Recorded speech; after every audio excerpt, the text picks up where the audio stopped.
Ok. Bueno, les comento rápido. Ay, ¿qué dice? Eh, sí, los escucho. Ah, perdón, estaba abierto. Ok, no hay problema ahí, policía. Vamos a esperar que entren todos.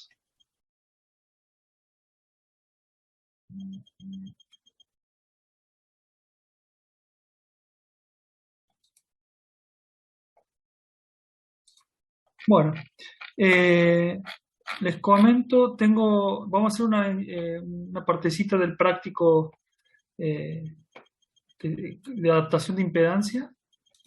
Les voy a mostrar un simulador para hacer adaptación de impedancia y tengo planificado tomar hasta ahora confirmados 4 coloquios. Grupo 4 es el de APA, Veladeli, Gómez, Sánchez Marengo. Perdón, grupo 4 es el de Abdala, Gómez, Molins y Ferreira.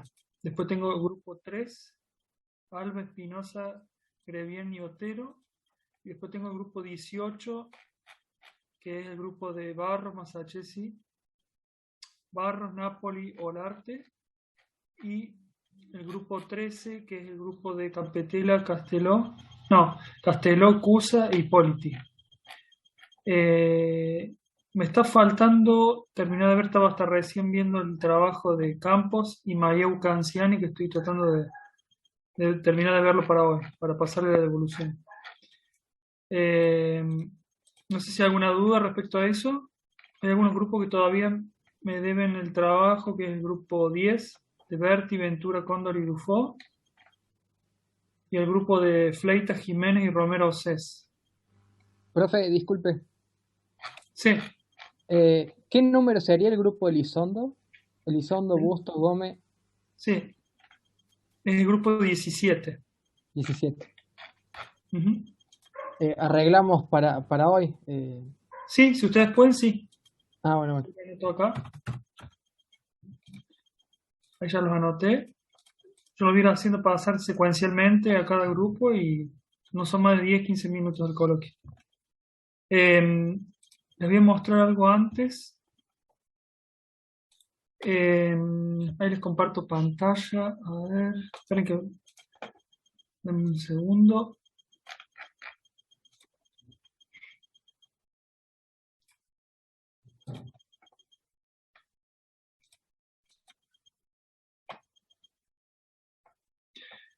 Vamos a ver un poquito la introducción al práctico de adaptación de impedancias. Eh, Ahí les comparto mi pantalla.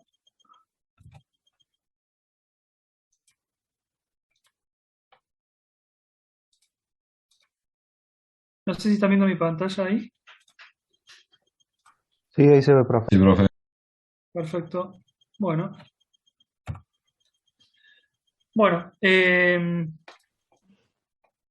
ver si alguien más está por entrar. Estamos todos.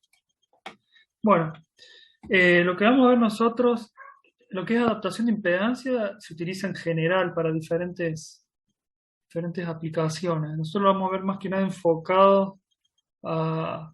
Vamos a ver nosotros el elemento, vamos a trabajar mucho con amplificadores, entonces, o es como se utiliza por lo general, vos tenés una fuente de alimentación, una fuente de señal, no de alimentación de continua, sino de alimentación de señal, que tiene una impedancia de salida X, y vos tenés tu carga, que puede ser una antena, puede ser otra etapa, que tiene otra impedancia, tiene una impedancia de carga o de salida. Entonces vos lo que querés saber es cuando vos pones ahí al medio un cuadripolo, que puede ser un amplificador, ¿no? Cómo hacer las adaptaciones de impedancia a la entrada y en la salida para que haya máxima transferencia de energía. El objetivo de la adaptación de impedancia, lo principal, es obtener la máxima transferencia de potencia posible desde la fuente de señal hacia la carga, ¿no? Eh, Algo que es importante también, ustedes ya lo saben, que tienen que estar adaptadas con el complejo conjugado, si yo tengo impedancias puramente resistivas, es mucho más sencillo para adaptar, pero cuando yo tengo impedancias complejas, tengo que buscar, calcular el complejo conjugado para poder lograr, para que se anulen las partes reactivas y poder tener máxima transferencia de energía. Las partes resistivas no las puedo anular, y lo que sí puedo hacer es tratar de eliminar la parte reactiva. ¿Ustedes escuchan el ladrido de un perro? Sí, Sí. sí, Sí, profe. profe, un poco bajo, pero se escucha. Esperen un segundito, hay retorno.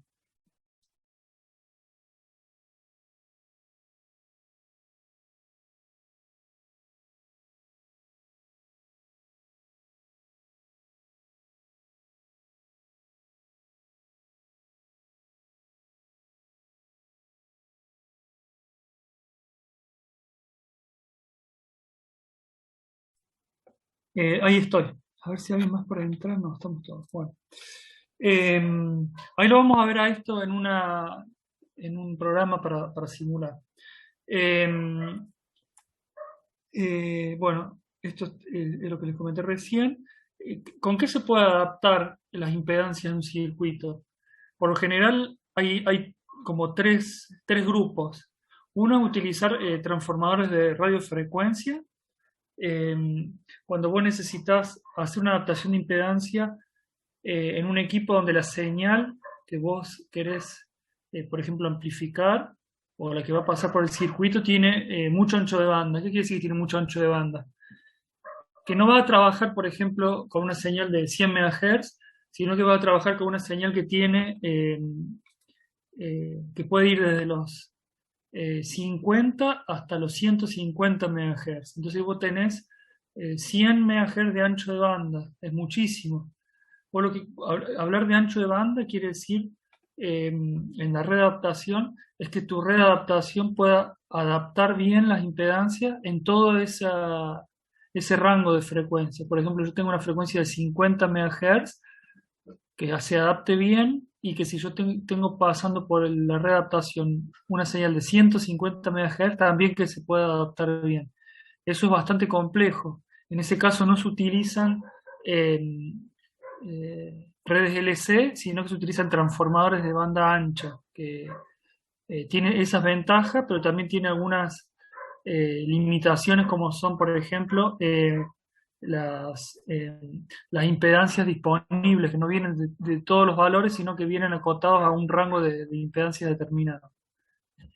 El otro grupo son las redes LC, que son con las que vamos a trabajar, son las más comunes, y son muy utilizadas para frecuencias de VHF, HF, VHF y hasta la parte baja de UHF, o sea, hasta no más de un gigahertz. Y la ventaja que tienen es que son fáciles de ajustar, porque yo puedo tener un inductor fijo y un capacitor variable, o puedo tener un inductor variable y un capacitor fijo, o los dos variables, ¿no? O sea, me permiten a mí, con un control, ajustarlos para dejarlos, para poder hacer la mejor adaptación posible en el circuito. Y después están las líneas de transmisión, que son más utilizadas para microondas, que algo de medio de enlace han visto. No son adecuadas para frecuencias bajas, menores a 100 MHz no se utilizan porque son muy largas ya las líneas de transmisión. eh, y lo que se varía es el largo, o se define cuál es la impedancia característica de la línea, y se varía el largo de la línea para usarlo como una red de adaptación de impedancia. Lo más utilizado en electrónica son las redes de adaptación LC, y lo que se utiliza mucho a nivel de microondas o a nivel de comunicaciones son las líneas de transmisión. No sé si hay alguna duda respecto a esto.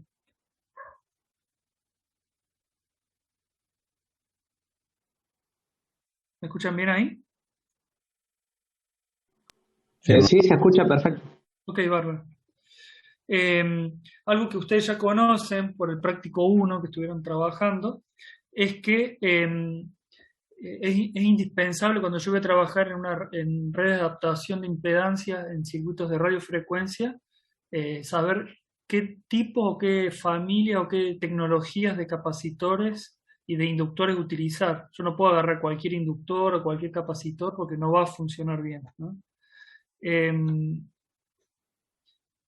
Algo que es importante, por ejemplo, viendo acá esta imagen de este equipo, un filtro con sintonizador, estos son inductores y este también es un inductor. Estos son choques, son inductores de alto valor de inductancia. No todos están pensados para trabajar en radiofrecuencia. Este se utiliza principalmente para que no pase la señal a la fuente de alimentación. Estos sí no tienen núcleo de aire, están pensados para trabajar en alta frecuencia. Lo que tenemos que siempre asegurarnos, ustedes ya lo saben, es que la frecuencia de trabajo, lo que vayamos a usar el elemento, tiene que ser menor la frecuencia que la de autorresonancia.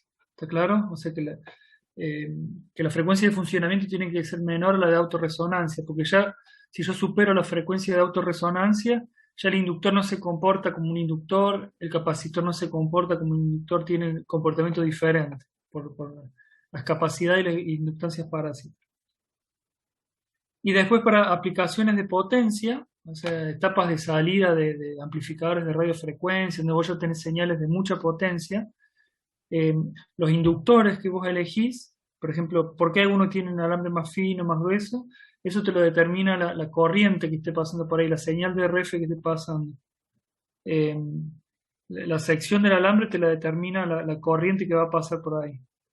Y se pueden utilizar inductores con núcleos de ferrite, que es un material ferromagnético, pero no son tan buenos para trabajar con circuitos de radiofrecuencia porque tienen pérdidas. En el mismo material se producen pérdidas que hace que no te funcione tan bien. Eso es bastante común también. Las redes de adaptación típicas que se utilizan en general, estamos enfocándonos en este grupo, ¿no? En lo que es adaptación LC. Tenemos redes tipo L, que es la que se ven acá. Fíjense, esta es la fuente, la impedancia de la fuente. Esta es la carga, la ZL. Y acá lo que tenemos, mi red de adaptación es esto que está acá. Es un cuadripolo, claro, que tiene un capacitor derivado a masa y un inductor en serie. Estas son 4 configuraciones de red de adaptación tipo L, donde según si la impedancia de carga es más chica que la impedancia de la fuente de señal, se adapta de esta forma. Ya le vamos a ver un ejemplo típico. Y si la carga tiene un valor mayor, lo van a ver en el práctico. A ver si tengo acá el práctico. Acá lo van a ver, fíjense. Este es el práctico que tienen que hacer el primer ejercicio. Acá lo que te dice, yo tengo una fuente de señal de 100 MHz que tiene una impedancia de entrada de 50 ohm, o sea, la impedancia de la fuente es de 50 ohm, y tengo que adaptarlo a una carga que tiene 150 ohm y 31,8 picofarads. Yo tengo que poner algo acá, una readaptación, que haga que se anule la parte reactiva. No, acá no tengo parte reactiva, así que no va a haber anulación. O sea, se va a anular la impedancia que tengo acá a la salida, se tiene que anular con esta, y la impedancia de entrada de este cuadripolo se tiene que adaptar con esta impedancia de entrada que está acá. Fíjense, acá tenemos una parte resistiva mayor que la de la entrada, y acá tengo una parte resistiva menor, o sea, la carga tiene una parte resistiva menor que la de las fuentes de señal de entrada. Entonces, bueno, ahí tenemos las dos configuraciones. En el primer caso, cuando la carga es mayor, la parte resistiva, lo primero que se va a poner acá es un elemento en serie, pues un capacitor, y un elemento en deriva que puede ser un inductor. Ya lo vamos a ver según si vamos a usar un filtro pasa alto o pasa bajo. Y en este caso es al revés.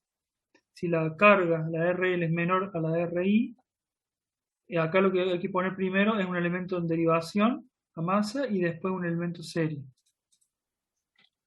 Entonces, ¿qué es lo que está resumido acá en esta filmina, ¿no?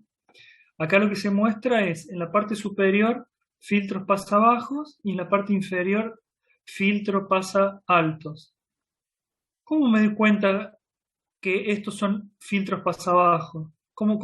¿Qué reglas ustedes conocen para darse cuenta de eso?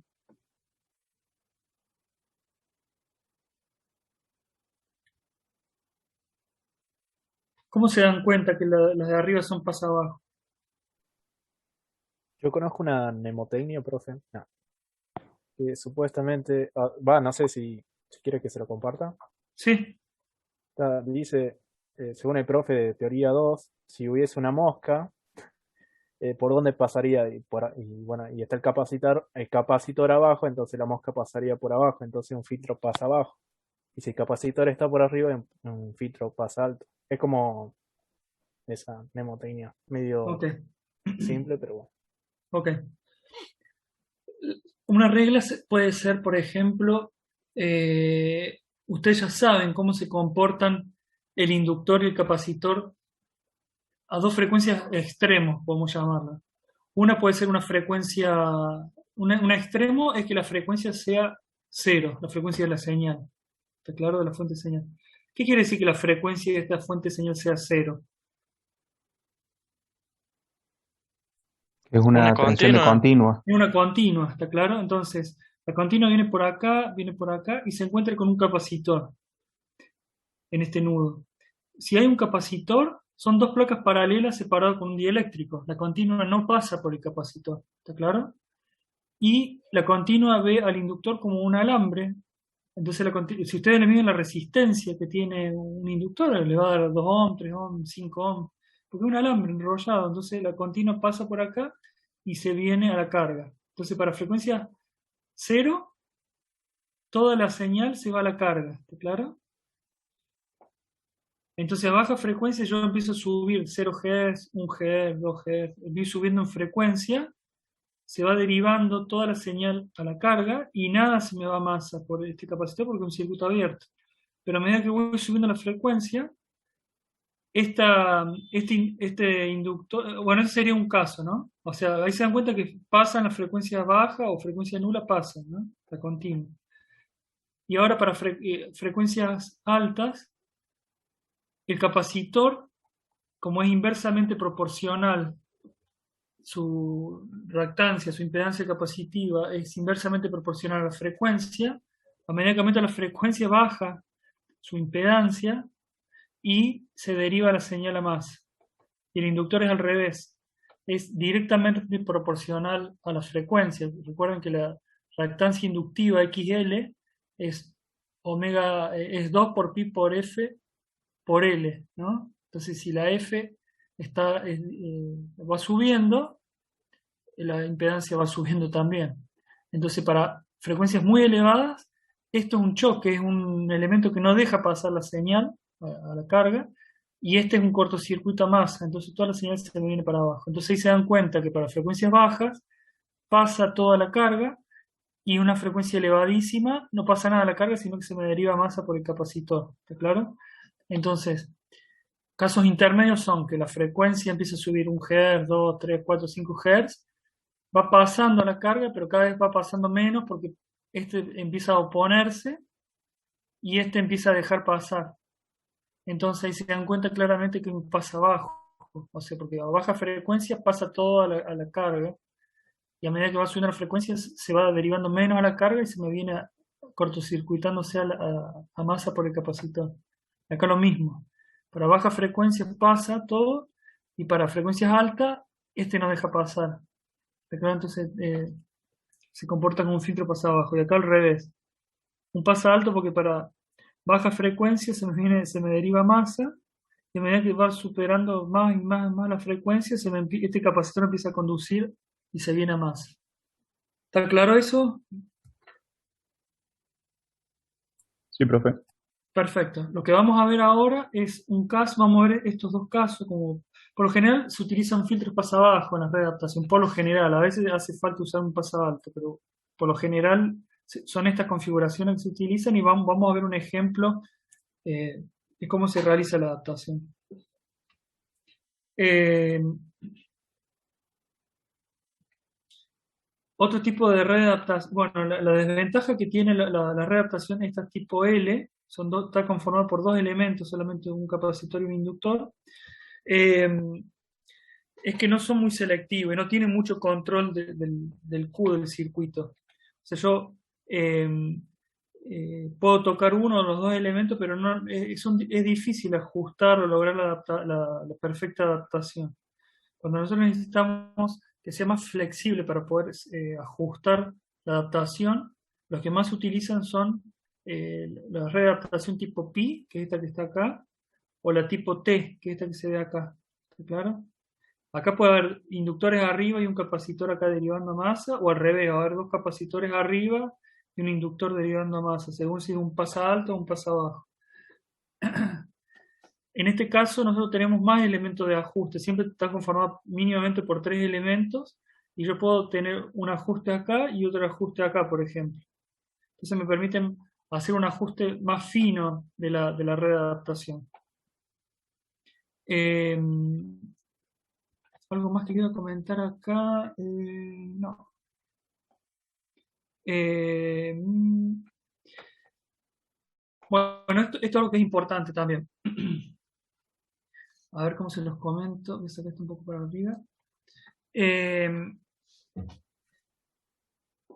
por lo general, uno puede considerar, pensar que es mejor que el Q de la red de adaptación, es mejor que sea grande.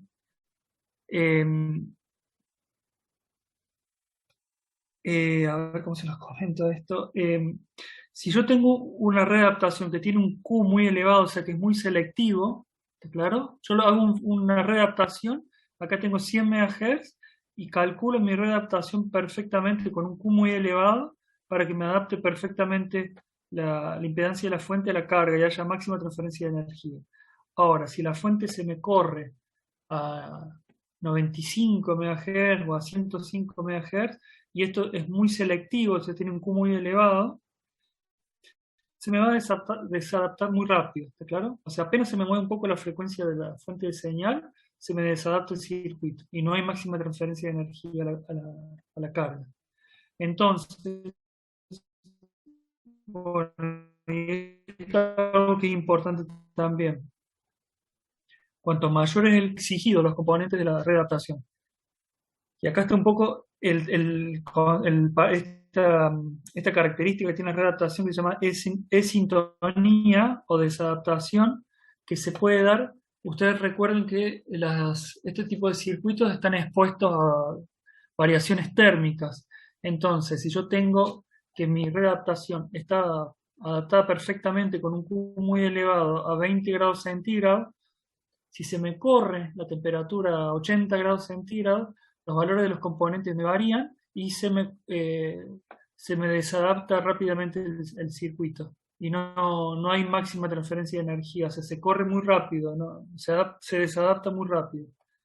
Entonces, un criterio, o sea, algo que es deseable en la red de adaptación, es que el Q no sea tan elevado, al contrario, que sea un poco más bajo para poder tener un mayor ancho de banda y menor estrés de los componentes. Mayor ancho de banda quiere decir que si yo tengo un Q más bajo, acá, si la fuente de señal se mueve, se corre de frecuencia o si hay variaciones de temperatura, que el circuito siga adaptado. ¿Está claro? Que sea más plana la respuesta, no que esté seleccionada la adaptación a una frecuencia única y apenas se corre la fuente de señal se me...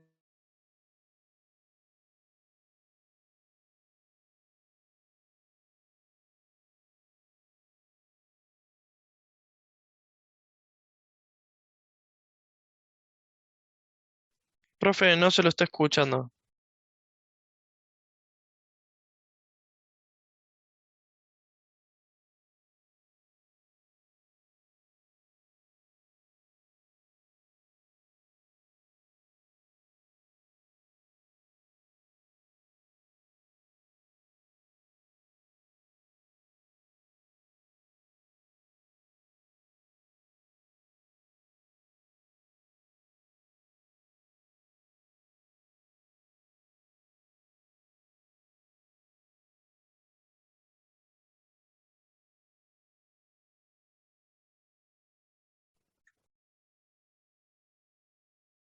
Fernando, sos el hospedador. Continúa con la clase.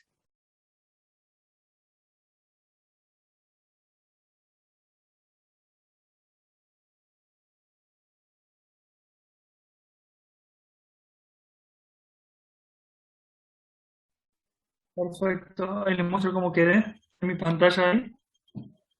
Ahí se volvió la luz. Se cortó la luz.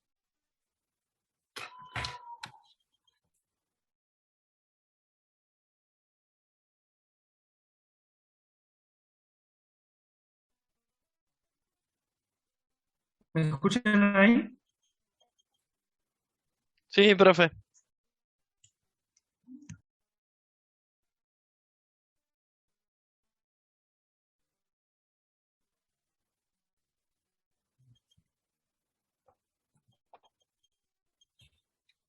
¿Me escuchan bien ahí? Hola, hola. Sí, se escucha un poco cortado, profe.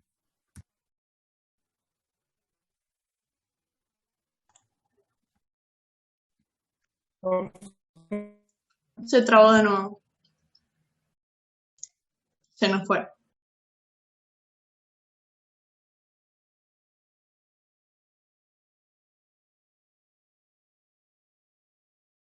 Y me tardan en restablecer el módem. Con el teléfono no me anda muy lenta la conexión. Bueno, les comentaba entonces, el primer ejercicio en el que tienen que diseñar la adaptación, tienen estos dos ejemplos. Fíjense, tenemos una fuente de señal a 100 MHz. Esto te define cuál va a ser la impedancia que tenés acá. Acá yo tengo una resistencia y un valor de capacidad. En función de esta frecuencia yo calculo la reactancia capacitiva. Por ejemplo, si la parte resistiva, por ejemplo, de 150 ohms va a ser lo mismo a frecuencias más bajas o más o menos cercana a este valor, pero la reactancia capacitiva es función total de la frecuencia. O sea, el valor de la reactancia capacitiva acá va a depender de este valor. Si la frecuencia varía, esto me va a variar. Entonces lo que vamos a hacer es mostrar un ejemplo de cómo se hace una adaptación con algo simple, un programa. A ver si me conecto. Coméntenme si ven bien mi pantalla ahí. A ver, voy a poner que comparto toda mi pantalla. ¿Ahí están viendo mi pantalla? Sí, profe. Sí, profe, connecting. Perfecto. Bueno. A ver un segundo.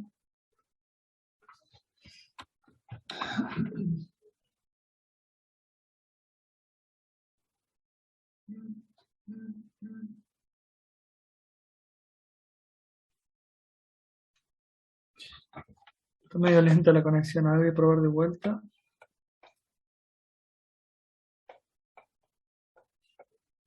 Bueno, es un simulador, es un software que es bastante práctico, intuitivo para hacer readaptación de impedancia o para graficar impedancias en el ábaco de Smith. Yo se los había comentado, se llama Smith Chart de versión 4.1.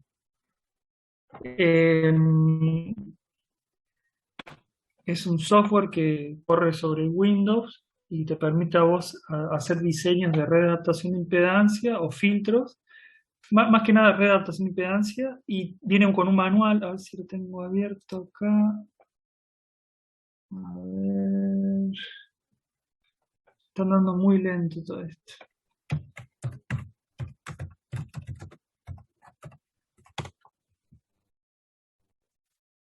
Tratan de instalarlo y de ver los ejemplos que trae.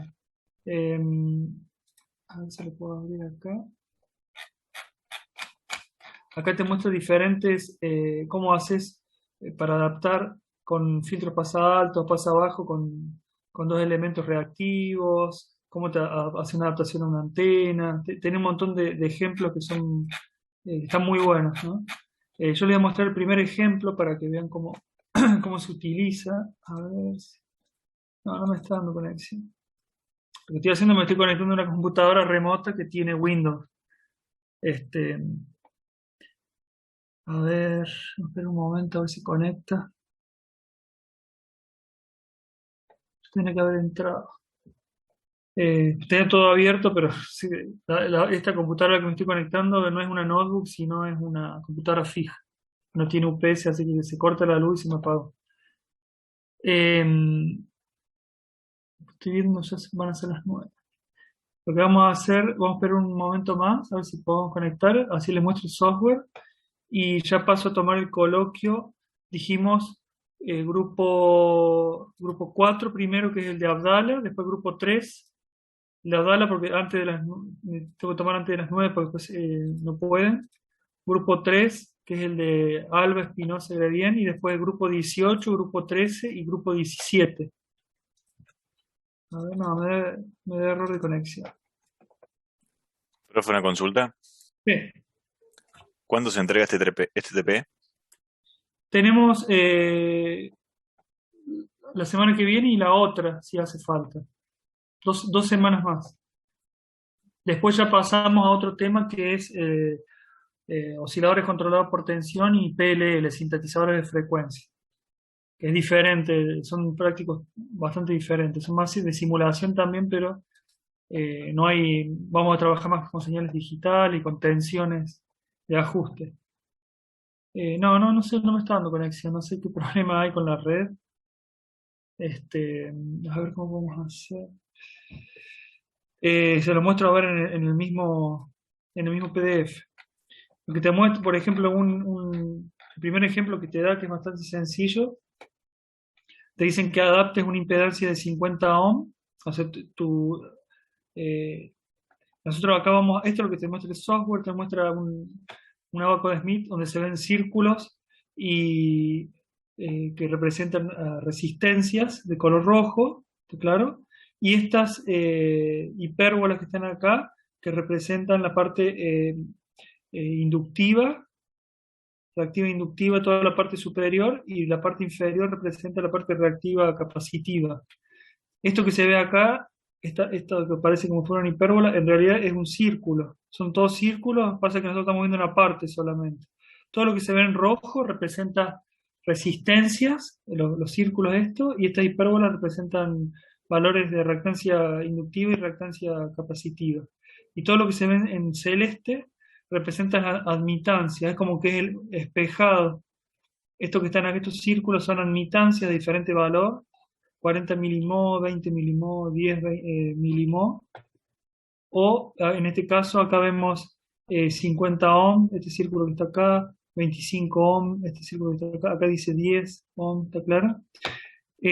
Lo que me dice es que yo necesito adaptar una impedancia de carga que es 10 más J7, quiere decir que es 10 la parte resistiva y 7 la parte reactiva. Es inductiva porque es positiva, fíjense, más 7. Si fuera menos 7 estaríamos acá abajo, y como es más 7 estamos acá arriba. 10, el círculo de 10 ohm es este rojo que se ve acá. Entonces estamos sobre este círculo y tenemos más J7, entonces acá si ven las hipérbolas, esta roja que está acá dice 10. Esta dice 25, esta dice 50, esta que está acá, ¿no? Si es 7, estamos del 10, esta que está acá un poquito más abajo, acá. Esta sería una hipérbola si le trazamos de más J7. Entonces el cruce entre el círculo de 10 ohm resistivo y J7 estamos en este punto. Nosotros tenemos que hacer es adaptarlo para llevar este punto acá al centro que representa el círculo de 50 ohm y 0 de parte reactiva. O sea, yo si estoy sobre esta línea, sobre este eje acá, es J0. Claro, no tengo parte reactiva. Entonces, lo que vamos a hacer es ver qué elementos tenemos que poner en el circuito, en la readaptación, para poder llevar ese punto acá a 50 ohm.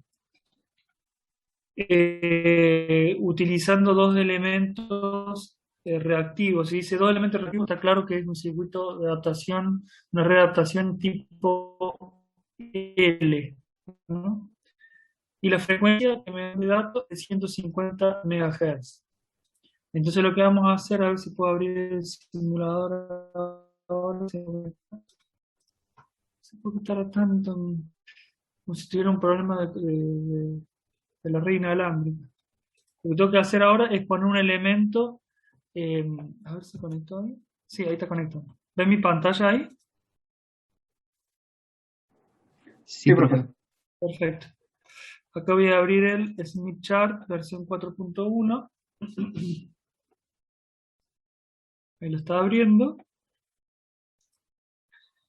Acá se ve claramente la carga ZL, acá se ve el generador. La fuente de señal lo representa en forma al revés de como nosotros imaginamos normalmente. Y después lo que te permite esta herramienta de simulación es que vos puedas ingresar primero que te permite, tiene como dos modos de visualización. El modo Smith Chart, que es el que estamos viendo nosotros, y el modo de parámetros S, que es el que ustedes van a utilizar para obtener los parámetros S o las curvas de parámetros S de algún transistor, ¿no? Que te muestra acá el parámetro S11, S12, S21 y S22. No vamos a ver esto ahora, sino que vamos a trabajar solamente con el modo Smith Chart para hacer una adaptación de impedancia. Lo que me dice a mí el ejercicio es que yo acá tengo una carga que tiene 10 más J7 de impedancia y yo tengo que adaptarlo a esta fuente de señal que tiene una impedancia de 50 ohms. Entonces lo que vamos a hacer primero es representar el punto sobre el abaco de Smith. Tengo dos formas de poner un punto sobre el abaco de Smith. Uno es con el mouse y otro con el teclado. Yo le pongo keyboard y acá le pongo que me represente una impedancia de parte real 10 ohms y la parte imaginaria de 7. Y que la frecuencia es de 150 MHz. Entonces ahí me representó el punto. Fíjense, me apareció acá un punto. Entonces yo lo que voy a hacer ahora, dijimos que si la impedancia de la fuente de señal, a ver si tengo por acá abierta la presentación. Un segundo, a ver. Acá. Si la impedancia, sería este caso, que la impedancia de la carga sea menor a la impedancia de la fuente, o sea, yo tengo 10 ohms contra 50 ohms, lo que tengo que poner primero es un elemento en deriva y luego en serie. Entonces lo que vamos a poner, por ejemplo, en deriva, a ver, está bien, pero nosotros nos vamos a ir desde la fuente hacia la carga. A ver cómo estaba acá. Déjenme ver un segundo por las dudas. Acá estamos. Sí, está bien, le ponen en serie un capacitor y después un inductor, fíjense. A ver, esto lo voy a minimizar. Entonces acá te permite elegir qué elemento. Acá está el transformador, tenés líneas de transmisión y tenés elementos LC acá. Entonces yo voy a poner, por ejemplo, un capacitor. Con el capacitor me voy a ir hacia abajo. Acuérdense que me muevo, como es en serie, me muevo sobre los círculos de resistencia constante. ¿Y qué es lo que me conviene a mí? ¿A dónde me conviene cortarlo el elemento para poder? Fíjense acá, si le pongo un elemento de 106 picofaradios, es como que corto acá y acá tenés que poner otro elemento. Yo lo tengo que buscar es con cómo llego a este punto central acá de los 50 ohms. Entonces está claro que a mí me conviene llegar hasta este punto aproximadamente. Vamos a poner ahí manualmente. Y después acá lo que me conviene poner es, acá quedó ya definido 39,1 picofaradios. Y después me conviene poner un elemento en deriva para moverme sobre los círculos de admitancia constante, que puede ser este que está acá, este de 20 milimos. Entonces yo lo que busco después es un inductor. Si le pongo un capacitor, se me va a ir para abajo, se me va a venir para acá. Si le pongo un inductor a masa, lo que hace se mueve, fíjense por acá. ¿Está claro? Entonces lo que hago, acá me dando los valores, me posiciono sobre el centro, acá, ahí, y me da que una inductancia de, ¿cuánto me dio? De 100, a ver, no está indicándome, acá está, 26,7 nanohenrios. Y ahí obtuve que en este punto la impedancia es de 50,55 ohms, que son 50 ohms, y la parte reactiva es menos J0, puede ser más o menos, pero fíjense, 0,271, prácticamente cero. Entonces yo ahí con estos dos elementos, con un capacitor en serie y un inductor en paralelo, adapté perfectamente esta carga que está a un valor diferente a las 50 ohms de la fuente. Esto para que ustedes jueguen, prueben, vayan haciendo ejercicios. Ahí hay una guía, a ver si los muestro, donde les va mostrando paso a paso diferentes adaptaciones. Acá es otro otra adaptación donde la carga tiene un valor mayor a la de la fuente. Entonces, para que vean ustedes que acá en este caso al revés, acá tienen que poner primero un capacitor en serie y después uno en paralelo visto desde la carga. Tiene varios ejemplos para que vayan probando porque es lo que tienen que hacer en el trabajo práctico. Voy a pasar a tomar los coloquios. La semana que viene les voy a mostrar, vayan avanzando con el práctico. Si hay alguna duda, yo les voy a dar algunos detalles más después del ejercicio 2 y 3, pero ya con lo que tienen lo pueden ir haciendo sin ningún problema a la guía. Voy a pasar a tomar el coloquio al grupo 4, porque pueden hasta las 9, así que ya coordino con ellos. No sé si hay alguna duda respecto a lo que vimos hoy, o alguna duda respecto al práctico nuevo, a la guía nueva.